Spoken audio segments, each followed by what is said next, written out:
हज़ारों लाखों बच्चे यूपीपीसीएस की तैयारी करते हैं और सपना देखते हैं कि वो मेहनत करके अपने मुकाम को हासिल कर पाएंगे। लेकिन आज मैं आपको वो चीज़ें बताऊंगा कि जहां आपको लगेगा कि मेहनत का रोल किस्मत के रोल से बहुत कम है। किस्मत अगर अच्छी है तो ही सिलेक्शन हो रहा है, मेहनत तो कोई साथ ही नहीं दे पाएगी, क्योंकि प्रणाली ही ऐसी चल रही है, प्रक्रिया ही ऐसी चल रही है। आइए कुछ सबूत दिखाता हूँ आपको। मैं सबसे पहले बात करूँगा दोस्तों 2023 की, ताकि थोड़ा आप अतीत में जाके चीज़ों को समझ सको। मैंने आपके सामने दिखाई है एक 2023 की बहुत अच्छी मार्कशीट। ये मेरे दोस्त की मार्कशीट है, नाम मैंने छुपा लिया है। एक समझदार बच्चा जो मेहनत करता है, बहुत ज़्यादा मेहनत करता है और मेंस की तैयारी करती है, मेंस देता है। आप इनके मार्क्स देखिए। हिंदी जैसी परीक्षा में 150 में से 97 मार्क्स, इसका मतलब है उसका लेवल अच्छा था स्टूडेंट का। ऐसे में भी उसके 94 हैं। जीएस पेपर 1 में 90 हैं, जीएस पेपर 2 में 120। आप समझ पा रहे हो, 120 नंबर वो लेके आया। इसका मतलब है कि उसने आंसर राइटिंग में कितने अच्छे से मेहनत की होगी। हर पेपर में आप देख पाएंगे तो उसके अराउंड 100 नंबर के आसपास हर पेपर में मिल रहे हैं। लेकिन जीएस पेपर 6 किस्मत का ऐसा रोल प्ले कर देता है कि वो व्यक्ति फाइनली सेलेक्ट नहीं हो पाता। आप देख पा रहे होंगे आप स्क्रीन पे, जीएस पेपर 6 में उस काबिल इंसान के, जिस काबिल इंसान के हर एक पेपर में ऑलमोस्ट 100 नंबर थे, जीएस पेपर 6 में 200 में से महज 39 नंबर ही दिए गए। महज 39 नंबर दिया जाना क्या न्याय है? जो व्यक्ति हर पेपर में इतना अच्छा स्कोर कर रहा है, क्या उसने जीएस पेपर 6 में इतना भी अच्छा नहीं लिखा होगा कि उसके 60-70 नंबर आ पाते? आप खुद सोचिए ना। इसका मतलब है कि जीएस पेपर 6 की कॉपी के साथ अन्याय हुआ। और ये बात सिर्फ एक मार्कशीट तक सीमित नहीं है। जिसने 2023 के पेपर दिए होंगे मुझे उससे पता होगी ये वाली बात कि जीएस पेपर 6 में कितना बड़ा अन्याय बच्चों के साथ हुआ था। अगर मैं आपको दूसरी मार्कशीट दिखाऊं तो एक और मेरा दोस्त है जिसने जीएस पेपर 6 में अपनी किस्मत के साथ वो लड़ नहीं पाया और किस्मत की वजह से वो हार गया। आप देख पा रहे होंगे एक और मार्कशीट जिसमें उसके 90, 103 यानी 97 अच्छे नंबर हैं उसके बाकी सभी पेपर्स में, लेकिन जीएस पेपर 6 में उसको 200 में से महज 41 नंबर ही दिए गए। तो इसका मतलब है कि जीएस पेपर 6 ने हजारों बच्चों के भविष्य के साथ खिलवाड़ कर दिया। और ये जीएस पेपर 6 को जिसने भी चेक किया उसकी जिम्मेदारी थी, आयोग की जिम्मेदारी थी कि इतना बड़ा वेरिएशन नहीं आना चाहिए, लेकिन इस पर किसी ने कोई प्रयास नहीं किया, कोई डिसीजन नहीं लिया और बच्चों को ज्वाइनिंग मिल गई। और जिन बच्चों की किस्मत ही खराब थी, जीएस पेपर 6 में उन्हें नंबर ही कम मिल गए, क्योंकि ऐसे किसी टीचर ने कॉपी चेक कर दी जिसे नंबर देना ही नहीं आता, या वो अपने घर से लड़के आया था, या जो भी समस्या रही हो। लेकिन टीचर के या ट्रांसपेरेंट प्रक्रिया के अभाव में या किस्मत के साथ कुछ भी समझ लो, इन बच्चों का क्या उसमें दोष था, लेकिन 41 नंबर, 39 नंबर, 38 नंबर देकर उन्हें इस परीक्षा से बाहर का रास्ता दिखा दिया गया। ये आपने अभी समझा दोस्तों 2023 का किस्मत में। अब मैं आप दिखा रहा हूँ आपको कि 2024 में किस्मत किस तरह से खेल रही है। अब देखो आप 2024 फाइनल रिजल्ट का एक ऐसा खेल जो आपको सोचने के लिए मजबूर कर देगा कि क्या ये किस्मत का ही रोल था, संयोग था या जल्दबाजी थी, क्या था। जिन बच्चों के रोल नंबर 00 या 01 से शुरू हो रहे थे, उनकी किस्मत इतनी अच्छी थी कि 37 एसडीएम 2024 में बने और उन 37 में से 26 एसडीएम ऐसे बने जिनका रोल नंबर 00 या 01 से ही शुरू था।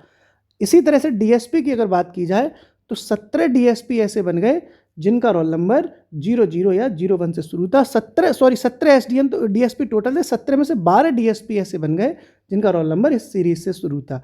क्या ये माँ सरस्वती के सब अवतार थे, या फिर ये 0001 वाले बहुत ज़्यादा किस्मत वाले थे, या इनकी कॉपियाँ लिबरल चेक हुई हैं? ऐसा कैसे हो सकता है कि 37 में से 26 एसडीएम सिर्फ इसी सीरीज से रहे हों? बाकी सीरीज वाले क्या बेवकूफ़ बच्चे थे? अगर बेवकूफ़ थे तो मैं आपको एक और डाटा दिखाता हूं जो आपको साबित कर देगा कि बच्चे बेवकूफ़ नहीं थे, उनकी किस्मत ने साथ नहीं दिया।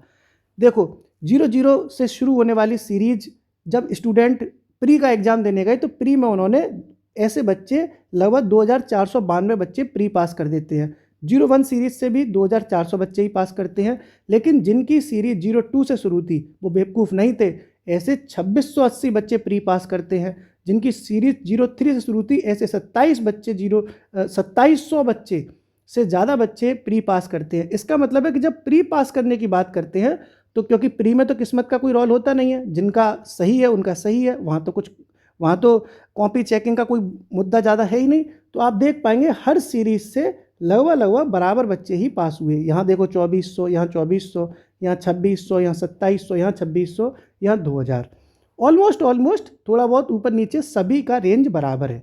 लेकिन जब मेंस का रिजल्ट आया, मेंस के रिजल्ट में आप देखेंगे कि इस सीरीज के बच्चे 225 पास हो गए, इस सीरीज़ के बच्चे 215 पास हो गए, लेकिन ये फिर बाद में ये जो सीरीज़ थी, इस सीरीज़ के बच्चों की संख्या घटती चली गई। अब यही सब चीज़ें तो मन में संदेह पैदा करती हैं कि तभी तो हम लोग कहते हैं कि ट्रांसपेरेंट सिस्टम होना चाहिए कि किस तरह से कॉपियाँ चेक हो रही हैं बताई जाए।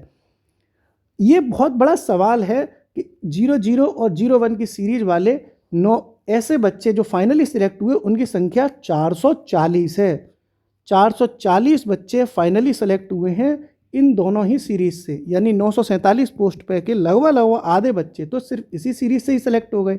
बाकी बच्चे इनसे सेलेक्ट हो पाए हैं, और इन सेलेक्टों में से भी जो टॉप की पोस्ट है वो इन लोगों को ज़्यादा मिली ही नहीं है, क्योंकि 37 में से 26 एसडीएम तो यही दोनों सीरीज़ वाले ले गए, 17 में से 12 डीएसपी भी यही दोनों वाली सीरीज़ वाले बच्चे ही ले गए। बच्चों का इसमें कोई दोष नहीं है, बच्चों का तो कोई दोष ही नहीं है। मैं तो बिल्कुल नहीं कह रहा कि स्टूडेंट की कोई कमी है, ना स्टूडेंट ने कोई सेटिंग करी होगी, ऐसा कुछ भी नहीं है।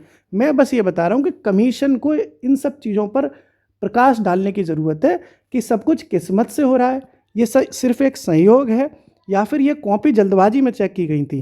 क्योंकि हो सकता है कमीशन पर प्रेशर बना हो कि 6-7 महीने 8 महीने से रिजल्ट नहीं आ पा रहा, तो स्टार्टिंग में कॉपियाँ अच्छे से चेक की गई हों और बाद की कॉपियाँ हड़बड़ी में चेक करी गई हों, या जो प्रोफेसर साहब कॉपी चेक करते हैं उन प्रोफेसर साहब को ये डायरेक्शन दिए जाते हैं कि नहीं कि आपको एवरेज मार्किंग कितनी ज़्यादा करनी है कितनी कम करनी है, ताकि अंतर ज़्यादा ना आए। ऐसा ना हो कि किसी को 90 मिल जाए और किसी को 35 ही मिले, क्योंकि मेंस देने वाला हर बच्चा काबिल होता है। वो प्री पास करके आया, पीसीएस 2024 के मेंस के लिए तो आपको टाइम भी बहुत मिला था तैयारी के लिए, 7-8 महीने प्रिपरेशन के लिए मिलते, और बच्चों ने बराबर मेहनत करी है। लेकिन दिक्कत ये है कि जिसकी किस्मत अच्छी है उसके सिलेक्शन के चांसेस ज़्यादा हो रहे हैं। ये कुछ सवाल मेरे मन में बहुत मुझे परेशान कर रहे हैं, और हर उस व्यक्ति को ये सवाल परेशान करेगा जो पीसीएस की तैयारी बहुत सीरियस होकर, बहुत मेहनत करके, दिन रात एक करके कर रहा है, और वो किस्मत के रोल की वजह से हार जाता है। आपको हो सकता है कि इस डेटा पे इतना भरोसा ना हो, क्योंकि संयोग वाली बात चलो मान भी लेते हैं, लेकिन इतना बड़ा संयोग हो गया कि बाकी सबके सिलेक्शंस रेट कम है और ये 2 सीरीज पे ही माँ सरस्वती के अवतार हैं, तो ये तो चीज़ें मुझे तो ज़्यादा बहुत नहीं समझ में आ रही। लेकिन 2023 तो खुल्लम खुल्ला सबूत साबित कर रहा है कि जीएस पेपर 6 में 200 में से 39 नंबर कैसे किसी बच्चे के कम रह गए, और कैसे 200 में से 41 नंबर ही मिल रहे हैं लोगों को। ये सवाल आपके मन में है, और इसके लिए मुझे अब आपका साथ चाहिए, सपोर्ट चाहिए। मैं आप सभी से हाथ जोड़कर निवेदन करता हूं, सभी कोचिंग वाले जो कोचिंग चला रहे हैं, अपने कोर्स वगैरह प्रोग्राम वगैरह लॉन्च करते रहते हैं, उनका घर परिवार बच्चों की फीस से चल रहा है, सभी से मेरा हाथ जोड़कर निवेदन है कि इसके लिए प्रयास करो। अगर आज प्रयास नहीं कर पाए तो बच्चों का मानसिक संतुलन हिल जाएगा, और मानसिक संतुलन अगर बच्चों का हिल गया तो फिर क्या ही कोचिंग रह जाएगी, कोई तैयारी क्यों कर पाएगा जब बच्चों को समझ में आएगी कि चीज़ें इतनी अस्पष्ट हैं, छुपी हुई हैं। सभी लोग साथ आएँ, लिखित रूप से एप्लीकेशन आयोग तक पहुंचाएं। 2.5 से 3 लाख एप्लीकेशंस लिखित रूप में पहुंचेंगी तो आयोग के सामने एप्लीकेशंस का ढेर लग जाएगा। जब ढेर लगेगा तब उनको शायद ये बात समझ में आए कि स्टूडेंट अब अपनी डिमांड के लिए कुछ भी कर सकता है, और ये भारत के लोकतांत्रिक सिस्टम के लिए सबसे ज़्यादा ज़रूरी है कि सूचना का स्पष्ट प्रावधान बच्चों के सामने आए। आपकी इस बारे में क्या राय है, कमेंट सेक्शन में बताइए। अगर मेरी बातों से किसी को कोई दुख पहुंचाओ तो उसके लिए मैं हाथ जोड़ के माफ़ी मांगता हूं। लेकिन मुझे ऐसा लगा कि इस तरह की चीज़ें, मुझे ऐसा लग रहा है कि 00001 वालों के जो बच्चे हैं उन बच्चों का कोई दोष नहीं है। इनकी कॉपियाँ थोड़ी लिबरल चेक हुई, बाकी सीरीज़ की कॉपियाँ जो है उतनी लिबरल चेक नहीं हुई, स्ट्रिक्ट चेक हुई, या जो भी प्रोसीजर है वो सामने आए। बहुत बहुत शुक्रिया, कमेंट ज़रूर करना, शुक्रिया।